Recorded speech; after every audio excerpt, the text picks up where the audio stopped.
Hello friends, welcome to the Chitra Science Hub. Today we will discuss about chemical defenses, part 2 of innate immunity. अब body के अंदर chemical defence कैसे provide किया जाता है? तो केमिकल डिफेंस प्रोवाइड होता है by a number of enzymatic and chemical mediators that are produced by human body cells और microbes present in the normal microflora. तो केमिकल डिफेंस हमें कौन देता है? एंजाइम्स या केमिकल्स जो प्रोड्यूस होते हैं हमारी बॉडी की सेल से या उन माइक्रोब से जो नॉर्मल फ्लोरा में रहते हैं। अब नॉर्मल माइक्रोफ्लोरा क्या है? नॉर्मल माइक्रोफ्लोरा उन माइक्रोब से मिलके बनता है जो हमारी बॉडी में एज ए फ्रेंड रहते हैं और जो हमें कोई भी नुकसान नहीं पहुंचाते। इन्हें हम नॉर्मल माइक्रोफ्लोरा के माइक्रोब्स कहते हैं। तो केमिकल डिफेंस या तो इन माइक्रोब्स, ये जो माइक्रोब्स हमारे नॉर्मल फ्लोरा में रहते हैं, या तो ये प्रोड्यूस करते हैं ये केमिकल्स या एंजाइम्स, या हमारी बॉडी की सेल्स प्रोड्यूस करती हैं इन एंजाइम्स को और इन केमिकल मीडिएटर्स को। तो ये केमिकल मीडिएटर्स और एंजाइम्स मिलकर हमें केमिकल डिफेंस देते हैं। अब केमिकल डिफेंस कैसे देते हैं? ये mediators, these mediators either create unfavourable environment, यानी कि ऐसा इन्वायरमेंट क्रिएट कर देते हैं कि जिसमें माइक्रोब्स जो है वो ग्रो ना कर सके, और ग्रो नहीं करेगा तो उसकी ग्रोथ रुक जाएगी, या सीधा जो है वो उस माइक्रोब को मारेंगे। तो ये मीडिएटर्स क्या काम करते हैं? या तो अनफेवरेबल इन्वायरमेंट क्रिएट करते हैं, इन्वायरमेंट को ऐसा बना देंगे कि पीएच घटा देंगे आपका कि माइक्रोब्स ग्रो ही ना कर पाए, या सीधा उसे पैथोजेंस को मारते हैं। अब ये डिफेंसेस बॉडी में कहाँ पाए जाते हैं? बॉडी फ्लूइड्स के अंदर और टिश्यूज़ के अंदर। जो हमारा फिजिकल था वो था सरफेस पर डिफेंस। ये केमिकल डिफेंस जो है सरफेस से अंदर टिश्यूज़ के अंदर डिफेंस प्रोवाइड कराता है। अब हम देखते हैं एग्जाम्पल्स इन मीडिएटर्स के, केमिकल के और एंजाइमेटिक के, और ये कैसे हमें डिफेंस प्रोवाइड कराते हैं। पहला एग्जाम्पल हम देखते हैं सीबम। सीबम क्या है? सीबम जो है आपका, ये सिक्रीट होता है फ्रॉम सीबेशियस ग्लैंड्स। अब ये सीबेशियस ग्लैंड्स कहाँ पर है? राइट हैंड साइड में डायग्राम देखो, ये स्किन का डायग्राम है। ये है ऊपर की लेयर एपिडर्मिस, और ये है उसके नीचे आपकी डर्मिस। डर्मिस के अंदर ये है आपकी सीबेशियस ग्लैंड्स, जिन्हें हम ऑयल ग्लैंड्स भी कहते हैं। इन ग्लैंड से जो है एक ऑयली स्टिकी सब्सटेंस निकलता है जिसे हम सीबम कहते हैं। अब ये सीबम जो है क्या काम करता है?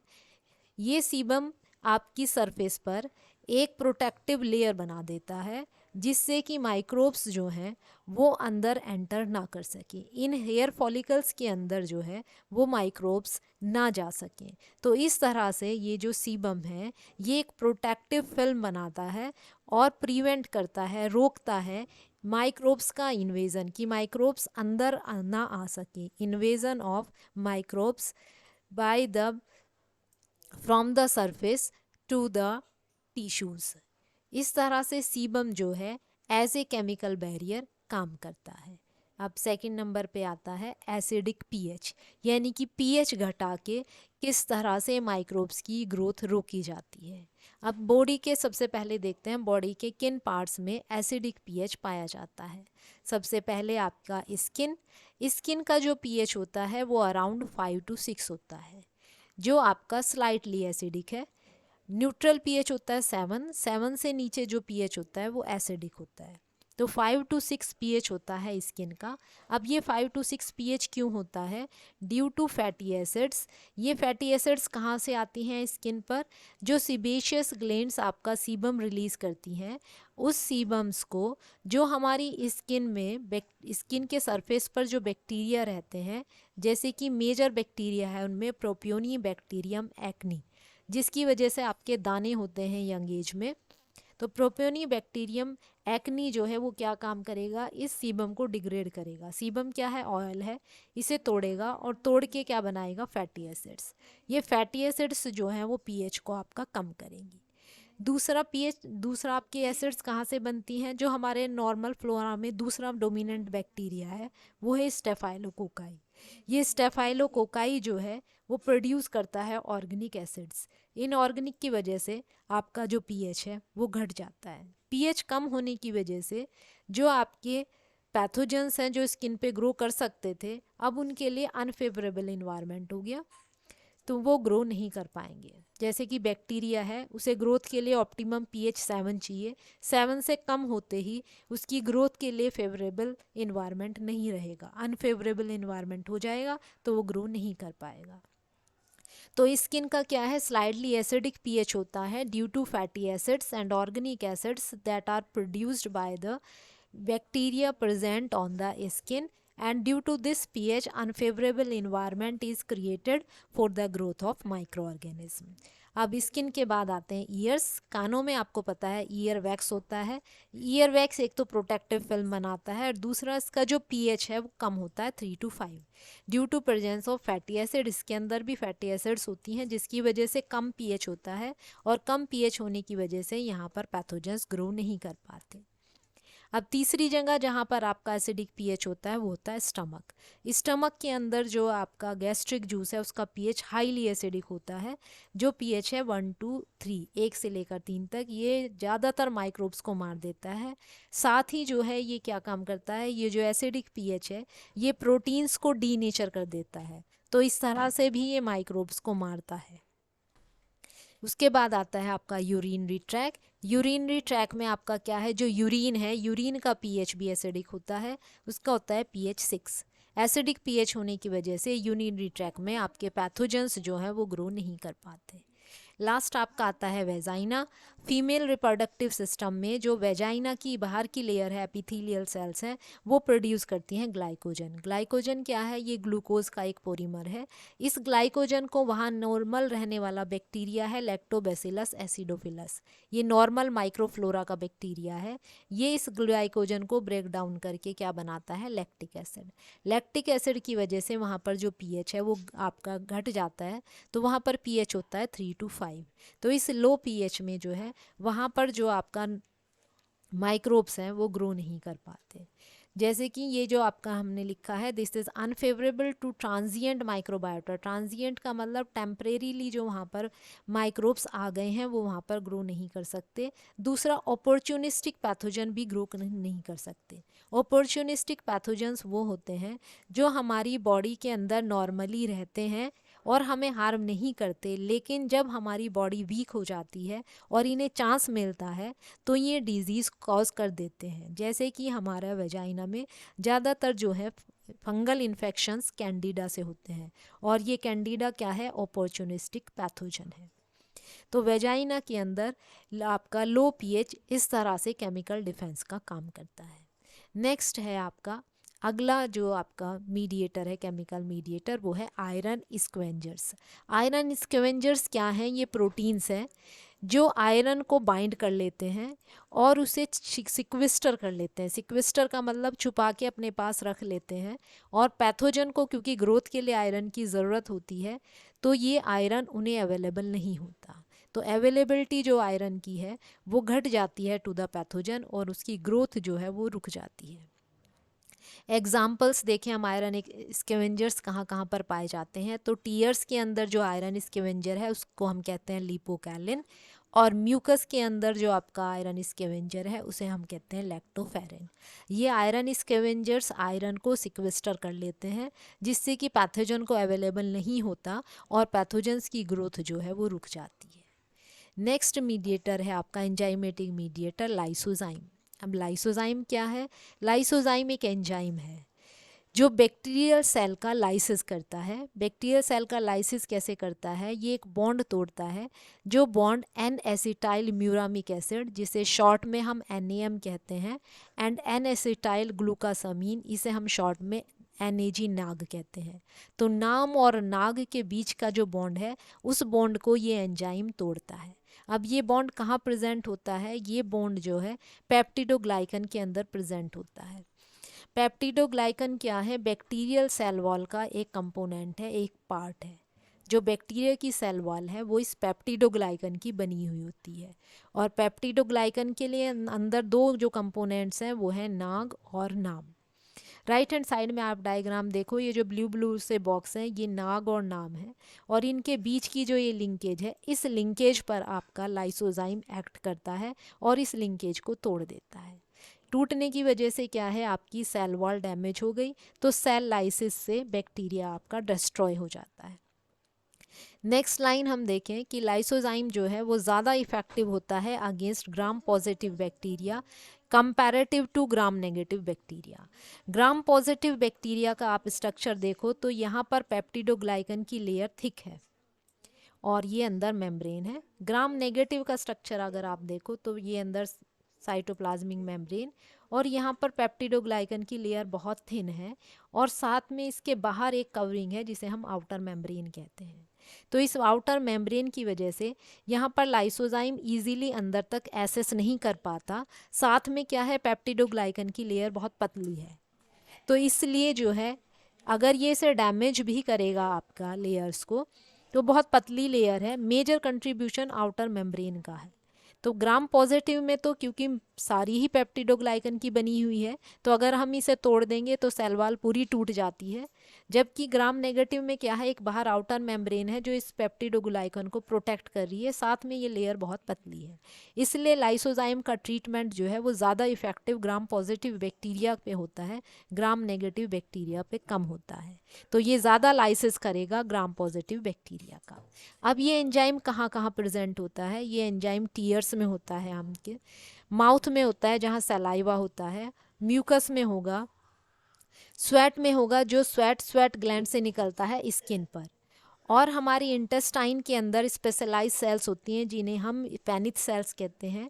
उन पेनिथ सेल्स से ये लाइसोजाइम निकलता है, और इस तरह से ये लाइसोजाइम हमें बैक्टीरियल इन्वेजन से बचाता है। अब आते हैं नेक्स्ट एंजाइम, लैक्टोपेरोक्सीडेज एंजाइम। ये लैक्टोपेरोक्सीडेज एंजाइम क्या काम करता है, ये सुपर ऑक्साइड रेडिकल्स बनाता है। ये सुपर ऑक्साइड रेडिकल्स क्या हैं, ये रिएक्टिव ऑक्सीजन स्पीशीज़ है। रिएक्टिव ऑक्सीजन स्पीशीज़ क्या होती है, ये अनस्टेबल मॉलिक्यूल्स होते हैं जिन्हें हम फ्री रेडिकल्स कहते हैं, जो ऑक्सीजन से बनते हैं और जो हाईली अनस्टेबल होने की वजह से बायोमोलिक्यूल से रिएक्ट करते हैं, जैसे कि डीएनए है, आरएनए है, प्रोटीन है और लिपिड है। और जिससे भी ये इंट्रैक्ट करते हैं ये उसे डैमेज कर देते हैं। डीएनए, आरएनए, प्रोटीन और लिपिड जो है वो मेम्ब्रेन का कंपोनेंट है, तो मेम्ब्रेन डैमेज हो या डीएनए हो या आरएनए हो तो अल्टीमेटली सेल की डेथ हो जाती है। तो लैक्टोपेरोक्सीडेज एंजाइम क्या है, ऑक्सीजन से ये फ्री रेडिकल्स जनरेट करता है। जैसे नीचे आप देखो ये ऑक्सीजन है, इससे हमने फ्री रेडिकल बनाया सुपर ऑक्साइड एनायन। यहाँ देखो एक डॉट लगी हुई है, इसके पास सिर्फ एक इलेक्ट्रॉन है, ये फ्री रेडिकल है, ये हाईली रिएक्टिव होता है।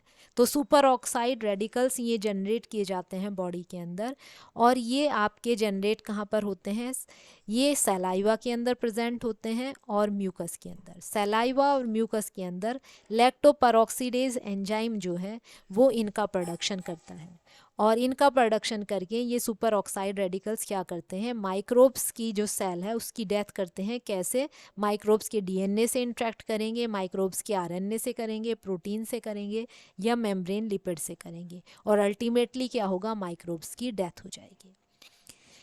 आपका नेक्स्ट जो मीडिएटर है वो है एंटी माइक्रोबियल पेप्टाइड्स। ये एंटी माइक्रोबियल पेप्टाइड्स क्या हैं, ये हैं लो मोलिकुलर वेट प्रोटीन्स जिसके अंदर एंटी माइक्रोबियल एक्टिविटी होती है। ब्रॉड स्पेक्ट्रम, ब्रॉड स्पेक्ट्रम का मतलब ज़्यादा से ज़्यादा माइक्रोब्स को ये इनहिबिट कर पाता है, जैसे कि बैक्टीरिया को, वायरस को, फंजाई को। ये एंटी माइक्रोबियल पेप्टाइड्स जो हैं ये एम्पीफेटिक मॉलिक्यूल है। एम्पी का मतलब, एम्फी का मतलब बोथ, जिसके अंदर दोनों कंपोनेंट होते हैं, हाइड्रोफिलिक भी और हाइड्रोफोबिक भी। हाइड्रोफोबिक कंपोनेंट होने की वजह से ये मेम्ब्रेन से इंट्रैक्ट कर पाते हैं। तो ये एंटी माइक्रोबियल पेप्टाइड्स प्रोड्यूस कहाँ से होते हैं, हमारी एपिथेलियल सेल से। एपिथेलियल सेल आपकी स्किन की है, रेस्पायरेटरी ट्रैक्ट की है, आपकी जो है गैस्ट्रोइंटेस्टाइनल ट्रैक्ट की है। तो वहाँ पर जो एपिथेलियल सेल्स हैं वो एपिथेलियल सेल्स इन्हें प्रोड्यूस करती हैं। साथ में हमारी बॉडी की जो इम्यून सेल्स हैं, जो लड़ने का काम करती हैं आपके पैथोजन से, जैसे कि मैक्रोफेजेस हैं और ये न्यूट्रोफिल्स हैं। ये हमारी इम्यून सेल्स हैं। तो ये इम्यून सेल्स भी बनाती हैं इन एंटी माइक्रोबियल पेप्टाइड्स को, और हमारी एपिथेलियल सेल्स भी बनाती हैं। अब ये एंटी माइक्रोबियल पेप्टाइड किस तरह से मारती हैं आपके पैथोजन को? या तो ये मेम्ब्रेन से इंटरेक्ट करके उसे डैमेज करते हैं, या डीएनए या आरएनए को डैमेज करते हैं, या सेल वॉल सिंथेसिस में इंटरफियर करते हैं, जिससे कि सेल वॉल सिंथेसाइज ना हो। अब हम डिटेल में पढ़ेंगे दो common example anti microbial peptides के, एक कैटाइनिक पेप्टाइड्स और दूसरी आपकी बैक्टीरियोसिन्स। कैटाइनिक पेप्टाइड्स क्या है? जैसे कि नाम से ही पता चल रहा है कैटाइनिक है, तो ये पॉजिटिवली चार्ज्ड जो है एम्पीफिलिक पेप्टाइड्स होती हैं, जो पैथोजन को कैसे मारती हैं? या तो मेम्ब्रेन में होल क्रिएट कर देती हैं, या उसकी मेम्ब्रेन को डिसॉल्व कर देती हैं, सोलुबलाइज कर देंगी, जिसकी वजह से क्या होगा? सेल लाइसिस होगी और पैथोजन्स आपके मर जाएंगे। ये कैटाइनिक पेप्टाइड्स के एग्जाम्पल अगर हम देखें तो कैथेलिसिडिन है, डिफेंसिन्स हैं, हिस्टैटिन है और डर्मिसिडिन है। कैथेलिसिडिन्स आपकी कहाँ प्रोड्यूस होती हैं? या तो इम्यून सेल से, जैसे कि न्यूट्रोफिल है, मैक्रोफेजेस हैं, या एपिथेलियल सेल्स, स्किन के एपिथेलियल सेल्स को हम केराटिनोसाइट्स कहते हैं, या epithelial cells of respiratory tract और गैस्ट्रोइंटेस्टिनल ट्रैक्स, उनसे आपकी ये कैथेलिसिडिन्स बनती हैं। डिफेंसेंस किससे बनती हैं? न्यूट्रोफिल से, और epithelial cells of intestinal and respiratory tract. Histatin जो आपका कैटाइनिक पेप्टाइड है, ये सैलाइवरी ग्लैंड से बनता है और इसके अंदर एंटी फंगल एक्टिविटी होती है। ये फंगस के माइट्रोकॉन्ड्रिया की मेम्ब्रेन से इंटरेक्ट करके उसे डैमेज करता है। डर्मिसिडिन जो है ये कैटाइनिक पेप्टाइड स्वेट ग्लैंड से रिलीज होता है, और ये कैटाइनिक पेप्टाइड्स पैथोजन को किस तरह से मारती हैं? या तो आपकी प्लाज्मा मेम्ब्रेन के अंदर होल क्रिएट करेंगी, या फिर जो है मेम्ब्रेन को सोलुबलाइज करेंगी, चाहे वो मेम्ब्रेन आपकी साइटोप्लाज्मिक हो या ऑर्गेनली की मेम्ब्रेन हो, और अल्टीमेटली सेल लाइसिस से पैथोजन की डेथ होगी। अब देखते हैं बैक्टीरियोसिन्स क्या है। बैक्टीरियोसिन्स क्या है? टॉक्सिक प्रोटीन्स है। टॉक्सिक प्रोटीन का मतलब मारेंगे, मारने वाले प्रोटीन्स हैं जो बैक्टीरिया रिलीज करता है। कौन से बैक्टीरिया? जो हमारे नॉर्मल फ्लोरा में रहते हैं। कहाँ के नॉर्मल फ्लोरा में? आपके गैस्ट्रोइंटेस्टाइनल, यानी कि गैस्ट्रोइंटेस्टाइनल ट्रैक में जो हमारे फ्रेंड बैक्टीरिया रहते हैं, उन फ्रेंड बैक्टीरिया जो हैं वो इन टॉक्सिक केमिकल्स को रिलीज करते हैं। तो बैक्टीरियोसिन्स क्या हैं? These are the toxic proteins that are released from bacteria of the normal flora of the gastrointestinal tract. अब ये बैक्टीरियोसिन्स जो हैं ये किल करते हैं क्लोजली रिलेटेड स्पीशीज़ को और different strains of an species. एक ही स्पीशीज़ की जैसे एक स्ट्रेन से बना तो वो दूसरी स्ट्रेन को मार देगा। फॉर एग्जांपल जैसे ई कोलाई है, ये हमारे कोलोन में रहता है नॉर्मल बैक्टीरिया, तो ये बनाता है बैक्टीरियोसिन कोलेसिन। तो ये जो ई कोलाई से बना, ये ई कोलाई रिलेटेड जो स्पीशीज़ हैं जैसे कि साल्मोनेला है, शिजेला है, जो इसी की फैमिली के मेंबर्स हैं, तो उन दूसरों को मारेगा। साथ ही अगर ई कोलाई स्ट्रेन आर से बना तो वो स्ट्रेन वाई को मारेगा। तो बैक्टीरियोसिन्स एंटीबायोटिक से इसलिए डिफ़र करते हैं क्योंकि ये क्लोजली रिलेटेड स्पीशीज़ को मारते हैं, या एक स्पीशीज़ से बन के, एक स्ट्रेन से बन के उसी स्पीशीज़ की दूसरी स्ट्रेन को किल करते हैं। तो ये क्लोजली रिलेटेड मेंबर्स को मारते हैं। तो बैक्टीरियोसिन्स क्या है? टॉक्सिक प्रोटीन्स हैं जो हमारे नॉर्मल फ्लोरा में बैक्टीरिया है उनसे रिलीज होते हैं और क्लोजली रिलेटेड स्पीशीज़ को या different strains of a single species को किल करते हैं।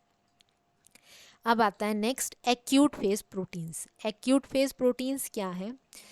जब आपका मैक्रोफेजेस जो हमारी इम्यून सेल है ये रिलीज करती है केमिकल्स जिन्हें हम इन्फ्लेमेटरी मॉलिक्यूल्स कहते हैं।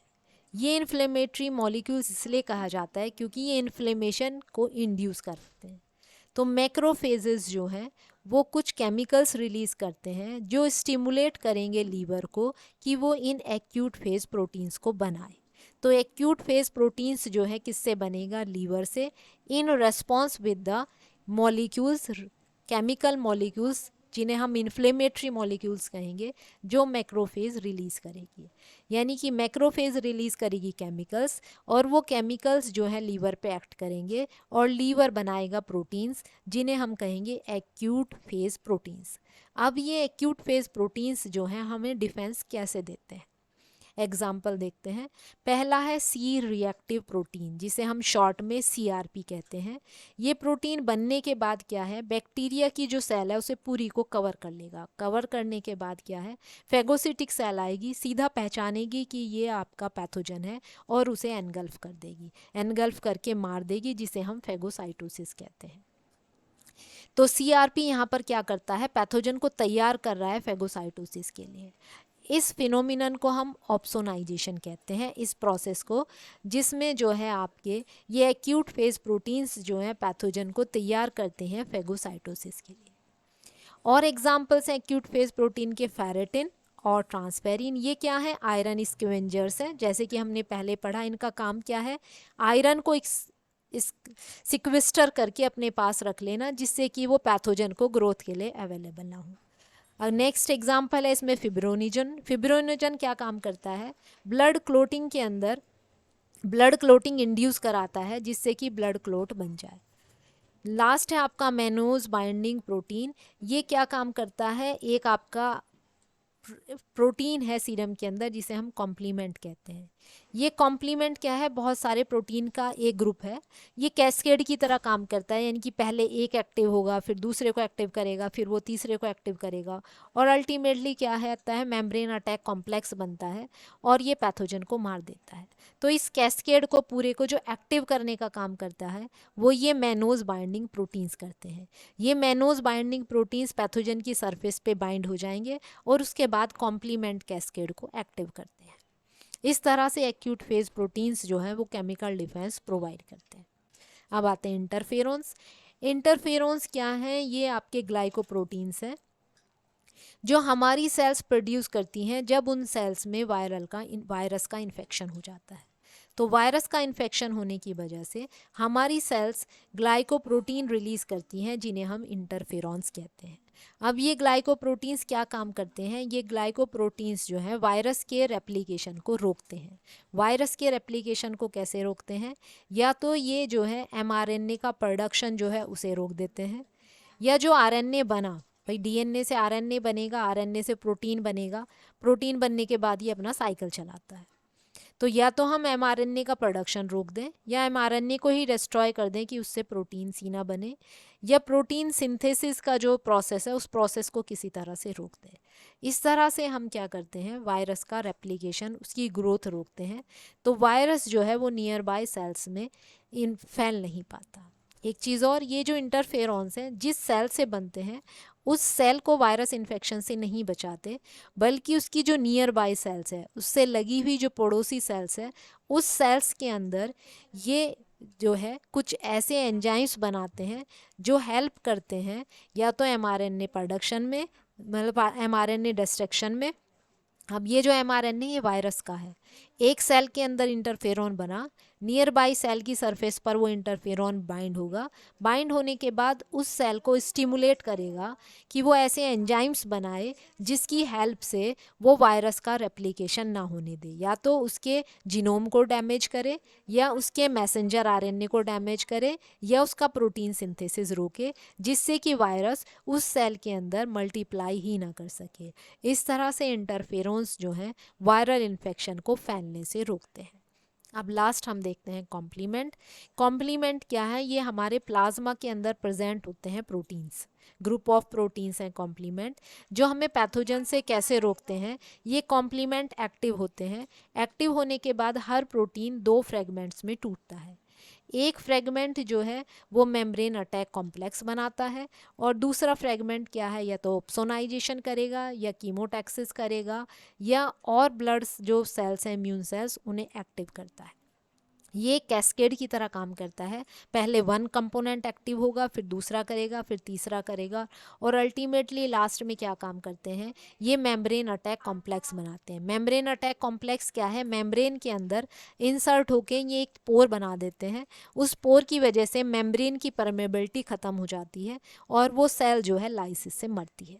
ऑप्सोनाइजेशन क्या है, ये जो आपके कॉम्प्लीमेंट के फ्रेगमेंट बनते हैं, ये कोट कर लेंगे पैथोजन को, बैक्टीरियल सरफेस को, और फेगोसिटिक सेल जो है आके उसे खा जाएगी, यानी कि तैयार करेंगे आपके फेगोसाइटोसिस के लिए, उसे हम ऑप्सोनाइजेशन कहते हैं।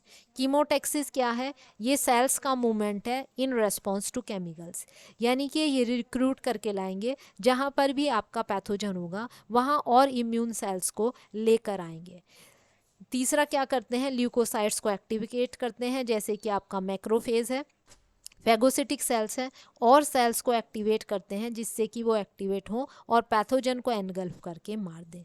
इस तरह से कॉम्प्लीमेंट जो है वो आपका केमिकल डिफेंस प्रोवाइड करता है। This is all about chemical defences. Thank you.